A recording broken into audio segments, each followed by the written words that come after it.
श्रोताओं नमस्कार।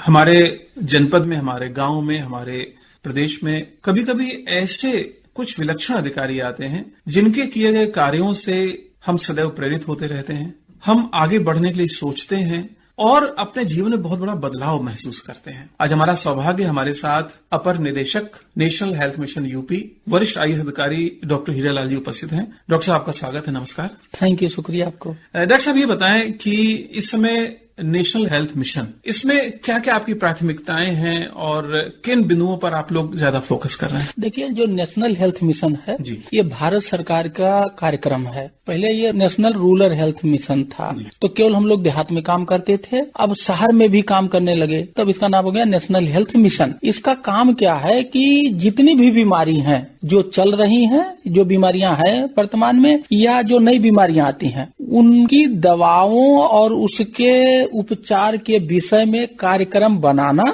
और उसके लिए पैसा लाना और उस दवाई से, उस कार्यक्रम से उसका उपचार देना जिससे लोग स्वस्थ रहें। तो कोई जो जितने प्रोग्राम चलते हैं, बीमारी के जितने भी बीमारियां हैं, उसका प्रोग्राम चला करके उन पर काबू पाया जाता है, उनको खत्म किया जाता है जिससे लोग स्वस्थ रहें। तो इसमें जो कार्यक्रम में पैसा खर्च आता है उसमें अधिकांश में 60-40 का रेशियो, 60% भारत सरकार का और 40% स्टेट गवर्नमेंट का। तो इससे हम लोग जिलों से, सीएमओ से हर मर्ज का, जो वर्तमान में जो प्रोग्राम चल रहे हैं या कोई नई बीमारी आ गई या कहीं नया बीमारी को रोकने के लिए नया प्रोग्राम चलाना है, प्रोजेक्ट बनवा के जिलों से मंगाते हैं। जिलों से प्रोजेक्ट मंगाने के बाद उसको स्टेट लेवल पे एनएचएम कंपाइल करता है, उसको पीआईपी बोलते हैं, और उसको बना के फिर हम लोग भेजते हैं भारत सरकार, और भारत सरकार उसको परीक्षण करती है और परीक्षण करने में अगर कोई कमी होती है तो उसको दूर कराती है। कोई चीज अगर उसके समझ में नहीं आता है तो उसको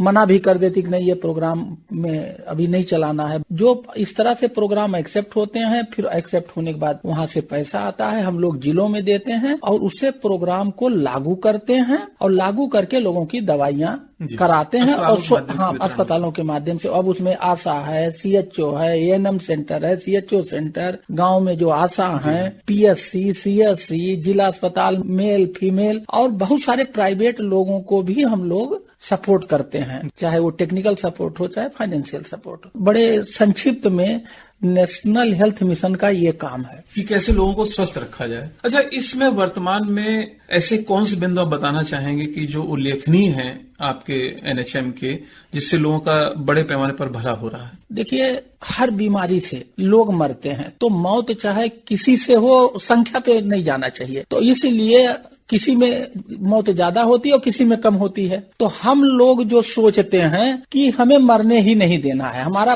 उद्देश्य ये होता है कि बीमारी से न मौत हो। हाँ, ये हमारा टारगेट ये होता है। तो इस उद्देश्य से करते हैं, इसीलिए सारे प्रोग्राम और ये जहां लग जाता है कि ये बीमारी हो सकती है, इसके लिए जैसे WHO है, यूनिसेफ है, बहुत सारे इंटरनेशनल, नेशनल और लोकल एनजीओ भी हम लोगों के साथ काम करते हैं। वो भी फील्ड से हमें इनपुट देते हैं कि इस जिले में ये है, उस जिले में है, सब लोग बैठ के बात करते हैं। कुछ सालों से गोरखपुर आसपास जो मस्तिष्क ज्वर से बहुत सारे बच्चे, उनकी जान चली जाती है, उस पर काफी रोकथाम। यस, बड़ा उल्लेखनीय है ये। यस, एक समय ये था, अब आज के डेट में हम उस पर काबू पा लिए। तो उसमें सरकार और समाज और एनजीओ सभी लोग, मतलब केवल सरकार अकेले काम नहीं करती, मिलजुल कर सबको मिलके काम, सरकार, समाज, और समाज में चाहे वो प्राइवेट लेवल पे हो, एनजीओ के लेवल पे हो, चाहे एक्सपर्ट के लेवल पे हो, सबको मिलके काम करना चाहिए और यही हम लोग करते हैं। तभी हमें विजय मिलती है अपने उस काम में। जी, निश्चित रूप से, क्योंकि ये सरकार का बहुत बड़ा मिशन है सबको स्वस्थ रखना।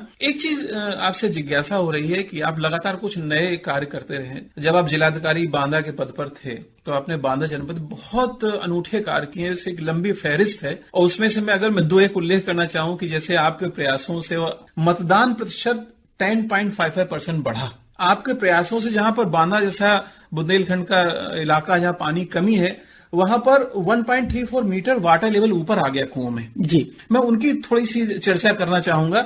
जैसे आपने एक वहां स्टार्टअप इनोवेशन पे काफी काम किया, उसके बारे में कुछ बताइए। देखिए, पहली बात आपने छेड़ी की चुनाव। देखिए, जिला अधिकारी जो होता है, जब वो चुनाव कराता है तो उसका नाम जिला अधिकारी नहीं रहता है, उसका नाम होता है जिला निर्वाचन अधिकारी। और चुनाव के वक्त सारे काम मोटा मोटा रुक जाते हैं। केवल और केवल एक काम होती है, पूरे प्रदेश का ताकत जो है चुनाव कराने में लगता है, क्योंकि उससे चुनाव कराने से हमारा लोकतंत्र मजबूत होता है। एक्चुअली जब मैं 2019 में लोकसभा चुनाव आया तो जो चुनाव आयोग है उसका 2-3 मोटो होता है कि जितने भी मतदाता हैं 18 साल की उम्र जो एलिजिबल हो गए हैं वो मतदाता सूची में आ जाए, किसी का नाम ना छूटे। जो मतदाता सूची में है सब वोट डालने आए, और वोट डालने जब आए तो वो एक उत्सव के माहौल में आए। ये 3 चीज का टारगेट हर जिलाधिकारी को दिया जाता है। तो जब मैं वहाँ जिलाधिकारी बन के गया तो मैं उसके पहले स्टार्टअप इनोवेशन का सबमिट कर चुका था 3 दिन का, और उसमें मुझे, क्योंकि देखिए जो बांदा जिला है वो पिछड़ा है और वो डाकुओं के लिए जाना जाता है और गरीबी के लिए जाना जाता है। पानी नहीं है तो कुछ गांव में लोगों की शादी नहीं है, इसके लिए जाना जाता है। पानी नहीं है, हाँ, तो जहाँ पानी नहीं है, उपज नहीं होती है, तो लोग कहते हैं मैं अपनी बेटी को क्यों उस गांव में दे दूं, लड़की 5 किलोमीटर से पानी भरने जाएगी। ये मुझे बताया तो मुझे ये सब बातें बड़ी चुभी। मुझे 2-3 समस्या पहले से पता था कि बांदा में, मैं पेपर में पढ़ता था, न्यूज देखता था, वो डीएम को चूड़ी भेंट करते हैं, वो गगरी फोड़ो चलाते हैं।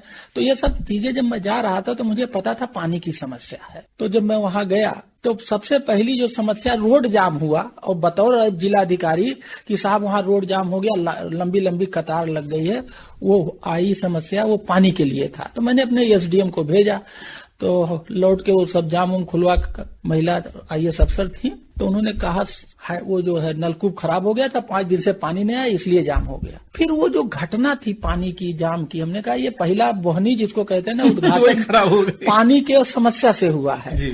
तो मैंने फिर इस पर रिसर्च शुरू किया कि आखिर ये सब कहानी है क्या। तो लोगों ने मुझे बताया कि 30 साल पहले यहाँ सब कुआं से पानी पीते थे और तालाब से खेत पानी पीता था जी। जिसको हम वर्ड सिंचाई कहते हैं, हम उसको पानी पीना कहते हैं। तो मैंने सर्वे कराया कुआं कितने कुआं हैं, 7825 या 7800 कुछ कुएं मिले मुझे। तो कुआं, फिर इसी तरह से हमने तालाब की कराई काउंटिंग, तो काउंटिंग करीब 2200 तालाब तो मुझे सरकारी मिले और 2200 ही के करीब प्राइवेट मिले। तो हम लोगों ने कहा कि कुआं तालाब में पानी लाएंगे और बांदा को खुशहाल बनाएंगे, ये टैग लाइन दिया। फिर मैंने सबको इकट्ठा किया, ये पानी वाले विभागों को, सिंचाई को, कंजर्वेशन, सबको, पंचायत जुड़ाई सबकी। हमने कहा ये बताओ कैसे होगा, क्या होगा। वहाँ के एक्सपर्ट को बुलाया, और एक होते थे आईपीएस अफसर, उस समय वो पानी पे बहुत काम करते थे, महेंद्र जी।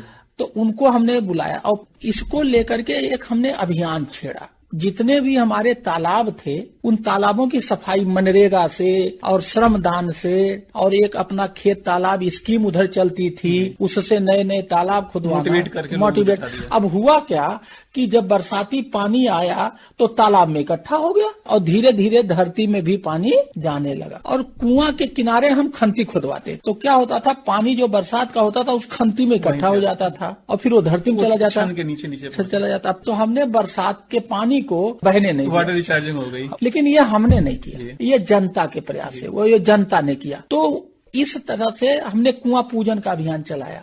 तो ये जो कुआं तालाब को मैंने फोकस किया, धीरे धीरे इसमें लगे 1 साल, और पानी अंदर गया तो वाटर टेबल ऊपर आ गया। वहाँ एक फसल होती है, तो वो जो तालाब में पानी हुआ उससे दूसरी फसल, जैसे चना में और मटर वटर में कम पानी लगता है, तो उससे उनकी क्रॉप प्रोडक्टिविटी 18.5% से ज्यादा बढ़ गई। तो सबका इनकम लेवल बढ़ गया। पानी का वाटर टेबल बढ़ा दीजिए, आपका इनकम ऑटोमेटिक बढ़ जाएगा, बीमारी घट जाएगी, आपका जीवन बढ़ जाएगा, जो हमें पता नहीं। अच्छा, जब आपने अभी इलेक्शन की बात की और जब माननीय प्रधानमंत्री जी ने सार्वजनिक रूप से सभा में आपकी प्रशंसा की, जिलाधिकारी बांदा की प्रशंसा, उस समय आपके मन में क्या चल रहा था? देखिए, मेरे मन में ये चल रहा था, हम कैंपेन चला रहे थे, कैंपेन में एक उत्सव का माहौल पैदा हो गया। पूरा बांदा हमारे इस उसका भी दिया था 90% प्लस हो मतदान और बांदा बने देश की शान।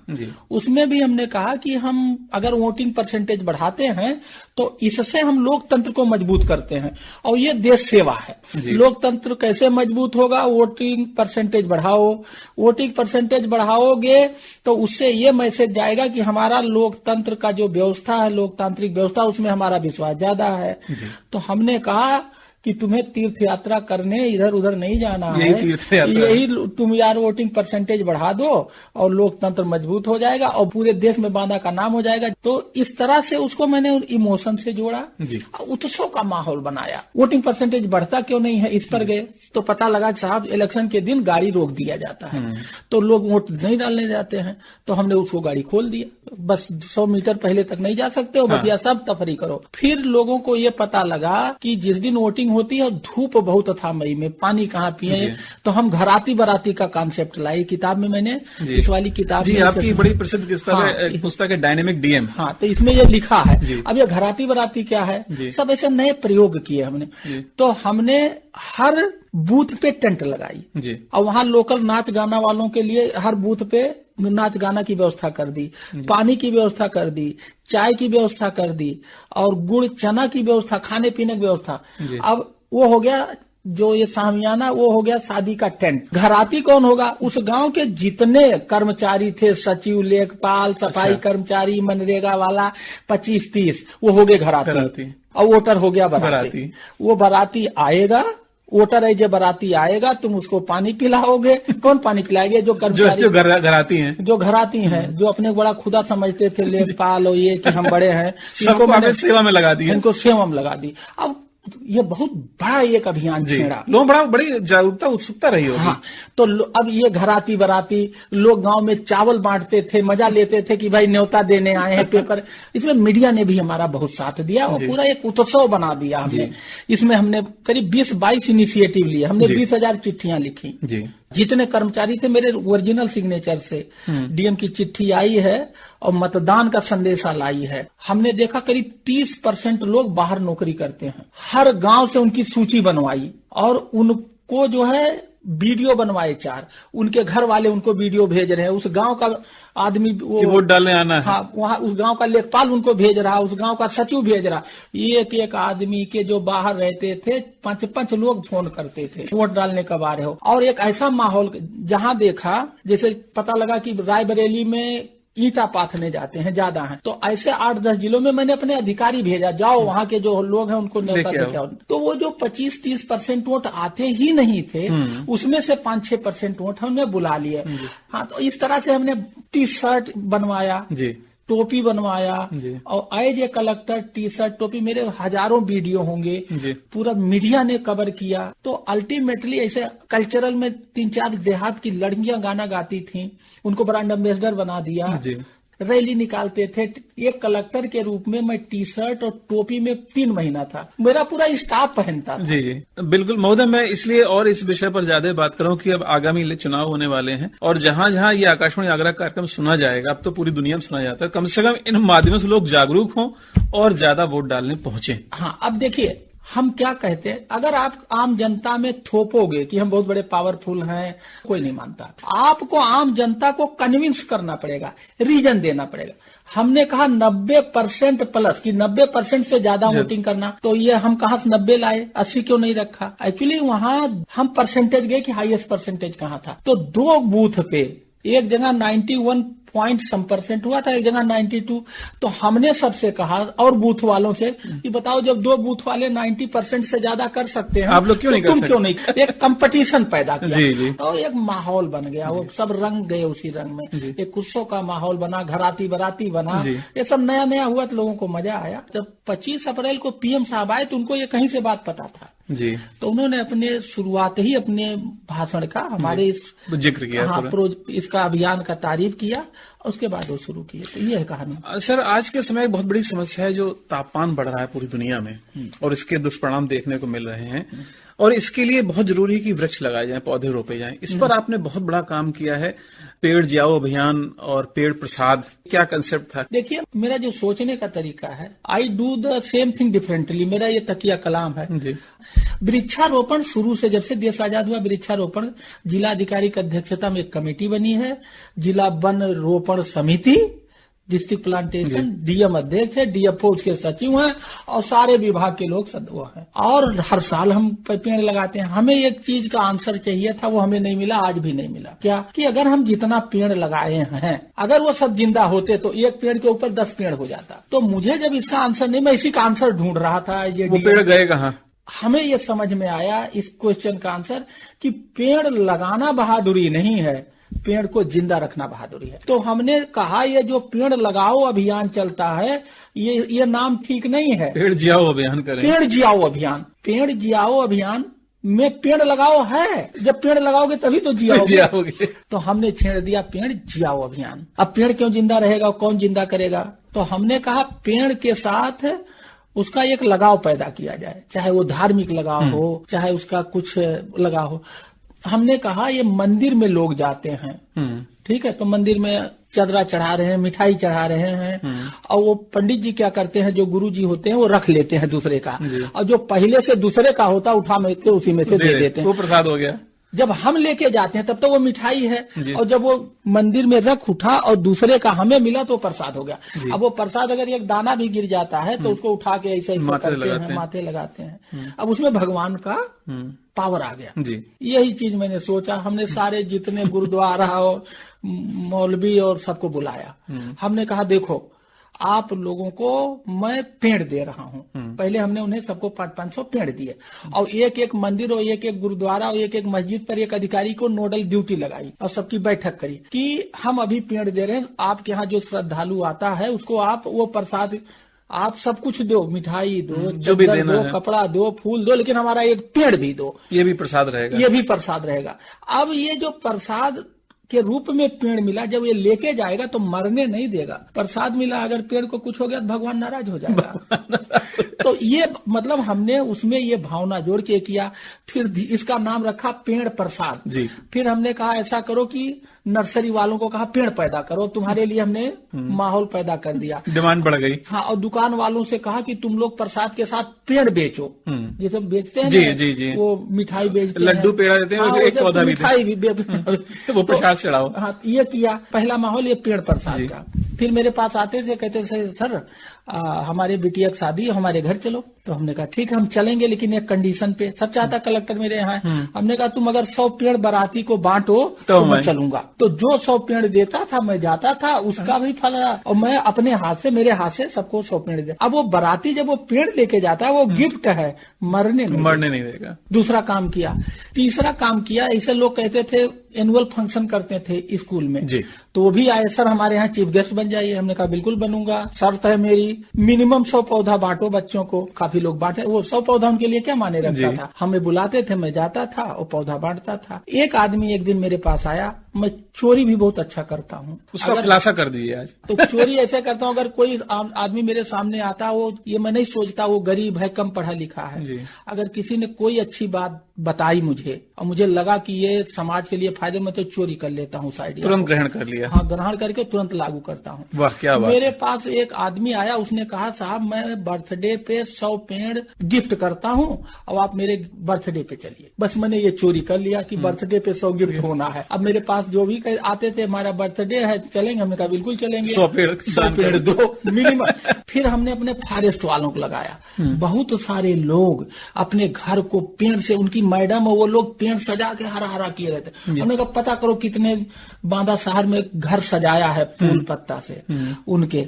फिर जो 8-10 घर मिले और उनका करके, और फिर मैं उनके घर गया प्रशंसा पत्र लेके और मिठाई लेके गया, उनके घर चाय पिया, उनको प्रशंसा पत्र दिया, जो घर सजाए। इससे क्या हो गया, अरे हमारे मोहल्ले में कलेक्टर आए थे। कलेक्टर क्यों आए थे? क्योंकि इसका घर पौधा से फोड़ लग गई है। हाँ, तो हम भी सजा ले तो कलेक्टर आएगा। हाँ। ऐसा मैंने बहुत सारे इनोवेटिव और बहुत सारे देखे, इसको पढ़ लिया बहुत सारे। हाँ, कि आपने इतने वहाँ जेल सुधारों में आप नंबर 1 रहे, वहाँ पे योग रखे निरोग पे काम किया, और ये तो एक और बड़ा काम है जिसकी धूम पूरे देश में है, विदेशों में भी है, और नीति आयोग ने भी उसकी प्रशंसा की है। किसानों की समृद्धि के लिए ये मॉडल गांव, ये मॉडल गांव कंसेप्ट क्या है, इसके बारे में बताइए। देखिए, जो मॉडल गांव का कंसेप्ट है, मैं बांदा से जब हटा जी फरवरी 20 में, तो मेरे एक मित्र हैं मुनीष गंगवार साहब, नाबार्ड के रिटायर्ड सीजीएम होके रिटायर हुए। तो उन्होंने एक दिन एक पेज पे बनाया, आपने बांदा के 470 गांव को मॉडल बना दिया। कुछ कम बने, कुछ ज्यादा बने, लेकिन सब उस पर चल पड़े। वो जो निगेटिविटी माइंड में थी वो खत्म होती गई। तो वो उन्होंने मुझे एक पेजर बना के दिया। हमने क्योंकि देखिए हम लोग काम करते हैं, उसको कभी डॉक्यूमेंट नहीं करते। फिर मैंने अपने लिंक्डइन का मेरा अकाउंट था, 23,000 लोग थे, उस पर डाल दिया।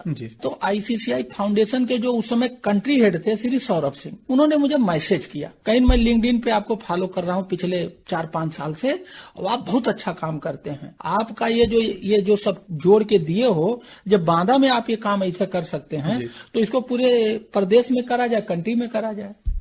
हमने कहा आपको तो मैं जानता नहीं हूँ, आप कौन है क्या है? तो उन्होंने कहा इस काम को आप बांदा में ही क्यों, सब पूरे उत्तर प्रदेश में करिए। तो फिर मैंने ये बात अपने मुनीष जी को बताई, तो वहां से ये मॉडल गांव का प्रोजेक्ट बना। ये मॉडल गांव का प्रोजेक्ट बना जिसके मुखिया हैं वही कौन, मुनीष गंगवार जी। मैं इसका मेंटर हूँ, मानद सलाहकार, ऑनरेरी मेंटर हूँ, और मुनीष जी ऑनरेरी प्रेसिडेंट हैं। और टेक्नोलॉजी के सहारे वहां का जो आइडिया था, देखो हमने बांदा में कुछ किया हुआ नहीं, देखने में लग रहा हम बहुत तीर मारे हैं, हमने कुछ नहीं किया। हमने जनता को नेता बना दिया, मोटिवेट किया, हमने जनता की अगुवाई करवा दी, जनता आगे आगे और कलेक्टर साहब पीछे पीछे। अभी क्यों नहीं काम होता? कलेक्टर साहब आगे आगे चलते हैं, जनता पीछे रहती है, धीरे धीरे भाग जाती है। और जनता जब आगे आगे चलेगी, कलेक्टर पीछे पीछे रहेगा तो भागेगा तो पकड़ नहीं लेगा। लोगों का मैंने विश्वास जीता और जनता काम करने लगी और बात बन गया। इसी को कहते हैं पब्लिक पार्टिसिपेटरी गवर्नेंस। अच्छा, मॉडल गांव में किन बिंदुओं पर आप फोकस करते हैं?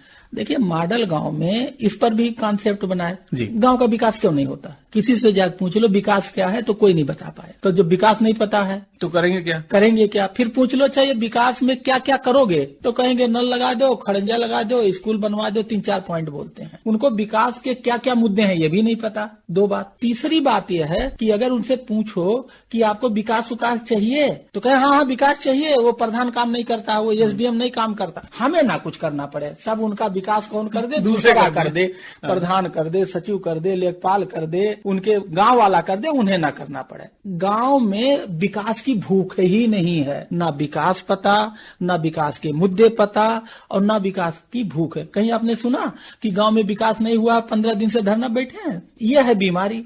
तो हमने क्या किया, हमने एक विलेज मैनिफेस्टो बनाया।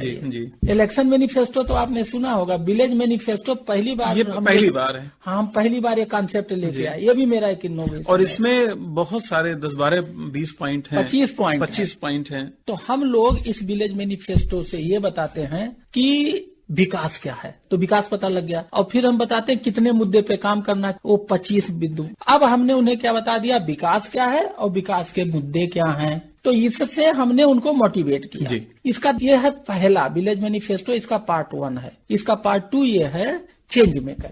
हर गांव में अच्छे लोग हैं। मैंने अपने बचपने में गांव में देखा, मेरे बाबा जब पहले वो आंधी बहुत आती थी तो देखा कि आंधी दूर से, तो मेरे बाबा क्या करते थे, गांव में दौड़ दौड़ के, उस समय बोरसी होता था गांव में, जिसमें दूध गर्म किया जाता था, मोटी मलाई पड़ती थी। तो होता क्या था, आंधी आई और वो हवा में वो बह गया तो आग लग गया। तो मुझे वो दिन याद थे अपने बाबा के कि वो दौड़ के पूरे गाँव में, बुझा दो वो आंधी आ रही है। तो गाँव में अच्छे लोग थे और उनको उसी जिले में कोई दूध में बहुत बढ़िया काम कर रहा है, कोई मछली में कर रहा है, कोई सब्जी में कर रहा है, कोई कुछ में कर रहा है। गांव वालों को वहां भेजते हैं ग्रुप में, जाओ देख के आओ मछली से वो कैसे धनी हो गया, आकर के तुम भी अपने मछली पालन जो गांव कर रहे हो वही बुद्धि लगा लो, तुम्हारा भी बढ़ गया। बिल्कुल।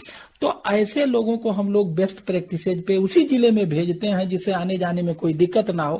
इससे क्या है, नॉलेज इज पावर। हमने उन्हें बेस्ट प्रैक्टिसेज पे भेजा कि नॉलेज गेन करके आओ और implement that knowledge in your own village to increase your cost without increasing the input cost. तो ये हो चेंज मेकर। इसका पार्ट 3 ये है एफपीओ। खेती किसी को नहीं करना चाहिए क्योंकि खेती घाटे का सौदा है। तो करो क्या, खेती व्यापार करो, खेती मत करो, खेती व्यापार करो। जब खेती को खेती व्यापार में बदल दोगे तो घाटा मुनाफे में बदल जाएगा। तो इसके लिए क्या करना चाहिए, व्यापार करने के लिए कंपनी चाहिए। तो गांव वाले मिलके फार्मर प्रोड्यूसर कंपनी बनाएं और मिल करके उसे चलाएं और घाटे को मुनाफे में बदल दें। ये हमारा पार्ट 3 है जिसको कि भारत सरकार, स्टेट गवर्नमेंट, हर आदमी लगा है कि गांव में एफपीओ बने, लोग धनी हो जाएं, किसान माला माल हो जाए। लेकिन ये आसान नहीं है। इसमें क्या कॉन्सेप्ट है, वही पब्लिक पार्टिसिपेटरी कॉन्सेप्ट है। तो ये पार्ट 3 है। तो part 1 village manifesto, part 2 is change maker, part 3 is FPO. Doctor Hiralal ji, एक चीज बड़ा कंफ्यूजन क्रिएट हो रहा है। आप प्रशासनिक अधिकारी, वरिष्ठ आईएएस अफसर हैं, आप इंजीनियरिंग के छात्र हैं, आप विदेशों में भी पढ़ने गए, आपने पीएचडी की, डीलिट कर रहे हैं। आप ये सब काम कैसे कर लेते हैं? गांवों के विकास के लिए प्रेरणा आपके मन में कहां से जागती है? कैसे आप ये सोच पाते हैं कि ये गांव को आगे बढ़ाना होगा तभी देश का विकास हो पाएगा? ये हम थोड़ी कह रहे हैं, ये तो महात्मा गांधी जी कह के चले गए हैं कि जब तक गांव, इंडिया लिव्स इन विलेजेज, और जब तक गांव का विकास नहीं होगा हमारा विकास नहीं हो सकता। ये हमने नहीं कहा है, गांधी जी को पूरा वर्ड मानता है, मैंने उन्हीं की बात मानी है, उसको मैं लागू कर रहा हूँ, इसमें मेरा कोई अच्छा, आपसे बात करें, लगता नहीं कि आप अमेरिका में भी अध्ययन किया और ऑक्सफोर्ड भी गए, कहाँ कहाँ आपने पढ़ाई की? ये रूपांतरण कैसे हो रहा है? देखिए, ऐसा है कि पावर जब आदमी को मिलता है तो वो पावर का नशा, एक शब्द है पावर का नशा, वो उसका नशा दो तरह से होता है, एक अच्छे के लिए और एक खराब के लिए। तो जिसने उस पावर के नशे को अच्छे में ले गया वो तो साधु हो जाएगा, और वो जिसने उस पावर के नशे को खराब दिशा, निगेटिव साइड में लिखा, तो बहुत बड़ा बदमाश भी हो जाएगा। यही अपने आप को कंट्रोल करना है। तो जब ये हम लोग सेलेक्ट होते हैं आईएएस, तो सबसे पहले किसको छोड़ता? अपने गांव को छोड़ता, घर को। पहले वो गांव को छोड़ेगा, घर को छोड़ेगा, कहीं साहब तुम बहुत बड़ा हो गया है, अब इनसे बात तुम नहीं करना चाहिए, तुम बड़ा हो गया, घर की बोली छोड़ देंगे। हाँ, ये जो एक परिपाटी बनी, फिर गांव जाने छोड़ देता है। हमारा सब इसका डिफरेंट है। हम आज भी उसी गांव में बसते हैं, भले हम फिजिकली कम जा पाए, लेकिन हम बसते उसी गांव में हैं, मन मस्तिष्क में वही रहता है। अभी मेरे फादर की डेथ हो गई तो मैंने अपने फादर की मूर्ति बनवाई। मैं कर्मवादी हूँ और मैं 24 अप्रैल को वहाँ खूब भीड़ इकट्ठा करता हूँ, जिससे मेरा गांव का लगाव हो। वहाँ दवाई करवाता हूँ, कैंप लगवाता हूँ। देखिए, इसमें भी मेरा कॉन्सेप्ट है, मैं मंदिर में, भगवान कौन होता है? जो आपको पैदा किया, आगे बढ़ाया। तो हमारे भगवान तो हमारे माता पिता हैं, तो वो जो मूर्ति है वो हमारा मंदिर है। किसका? माता पिता का मंदिर, उसका नाम ही हमने दिया है माता पिता का मंदिर। वो हमारा जो मंदिर है उसमें हमारे पिताजी विराजमान है मूर्ति के रूप में, और उससे पूरे समाज को जोड़ता हूँ। वो मेरा एक समाज से मिलने का, जुड़ने का एक बहुत बड़ा साधन मैंने सोचा। ये भी एक प्रयोग है, और इस काम के लिए मैंने बहुत लोग, अब तक 8 लोग मूर्ति बनवा चुके हैं। हमने कहा अपने पिताजी, आपके भगवान आपके पिताजी हैं, जी हाँ, उनको पूजिए, पहले उनको पूजो, उनकी मूर्ति रख करके मिलते रहो, साल में तो एक दिन मिलो ही यार। ये सब गांव से जुड़े रहने के तरीके हैं। और जिसने गांव छोड़ा, जिसने अपनी जड़ से काट करी, वो आप लोगों को दिखता है कि बड़े बड़े अफसर हैं, बड़े बड़े आदमी हैं, बहुत ज्यादा गाड़ियां हैं, अंदर से उनका हैप्पीनेस इंडेक्स ठीक नहीं है। This is my observation, personal observation. ये मैं पर्सनल कैपेसिटी में जो मैंने देखा है वो यही है। ये आपकी बातों से केवल आपका व्यक्तिगत अनुभव नहीं है, ये जीवन का दर्शन है। और आज हम मंगलयान 3 से चंद्रमा पर पहुंच चुके हैं। हम नित नए विकास के नए आयाम स्थापित कर रहे हैं, लेकिन अपने पुराने गांवों को आगे बढ़ाना है, लोगों को समृद्धशाली बनाना है, तभी सच्चे अर्थों में भारत आगे बढ़ पाएगा। मैं कलेक्टर जब था तो लोग कहते हैं कलेक्टर हमेशा एसी कमरा में बैठता है और वो कभी नीचे। आप मेरे जितने फोटो देखोगे, अगर मैं टाई और सूट पहनता था तो चदरा ओढ़ लेता था, गमछा डाल लेता था, जिससे लोगों को लगे कि ये कलेक्टर हमारे बीच का है, ये हमारा आदमी है। और मैंने वहाँ कोई भी बैठक एसी कमरे में नहीं की। अगर मुझे पानी की बैठक करना होता था तो गांव में जो सबसे बड़ा तालाब होता था, तालाब का जो बंधा होता था, उसके नीचे जो सबसे बड़ा पेड़, जमीन पे सबको बैठाता था और खुद जमीन पे बैठता था। हमने टोटल बैठक जमीन पे बैठ के की। और स्टूडेंट में स्टूडेंट बना, किसान में किसान बना, जैसा देश वैसा भेष। मेरा कोई गरीब आदमी हाथ पकड़ लेता था, कलेक्टर साहब हमें पानी नहीं। धनी आदमी तो मेरा हाथ पकड़ने में उसे संकोच था लेकिन गरीब आदमी मेरे को कहीं रोक लेता था। और मैं रोड पे जाता था, कहीं दिख गया एक बुढ़िया है, वो बहुत ऐसे टेढ़ा जा रही है, गाड़ी रुकवाया, इसके बहुत सारे फोटो हैं। क्या गाड़ी, कंबल निकाला, कंबल दिया, उसके साथ फोटो खिंचवाया, वायरल कर दिया। इसलिए वायरल करता था, इसलिए नहीं कि मेरा प्रचार है मैं बहुत अच्छा, जिससे हमको देख के हमारे अधिकारी और समाज के लोग भी प्रेरित हों।